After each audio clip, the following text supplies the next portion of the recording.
kung meron ka babae na ang edad niya mga 15 o 17, 18, yung bawa na mayroong nagliligaw sa kanya, kung kayo ay may mga tatay, dapat advicein ninyo ang inyong mga anak.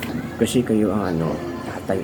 Kasi hindi mo alam na kahit na nag-i-expect yung lalaki sa inyo, nagmamalo, advicein nyo pa rin yung anak niyo kasi minor de edad pa. Tapos sabihin naman ng mga kumpare, ang bait naman yung nagliligaw sa anak mo.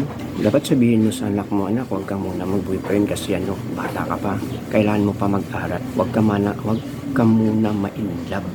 Kung makagraduate ka na, pwede ka na magkaroon ng boyfriend. Pero tapusin mo na ang pag-aral mo, anak. Sabihin mo sa anak mo. Kasi balang araw, hindi mo kalain na aga pa magbubuntis sa'yo. Hindi mo maiwasan lalo na sumasama sila, mag-date sila, manood sila ng sine. Hindi mo mabantayan nun, lalo na ikaw ang tatay. Dapat mismo, nanay, tatay, magsaway sa kanyang anak. Naalala ko pa yung kaibigan ko, pinapag-aral yung anak niya, tapos nagkaroon ng boyfriend, bata pa, 14 years old. Hinayaan niya kasi mabait yung lalaki, ganun. Iniwan, umiyak, at saka hindi nakatapos sa pag-aral. Dapat gamitin yung isip. Kung mayroon kang anak, patapusin yung muna pag-aral. Kung hindi nyo kaya, tingnan nyo muna sa tamang edad. Ganun lang pare, ganun lang.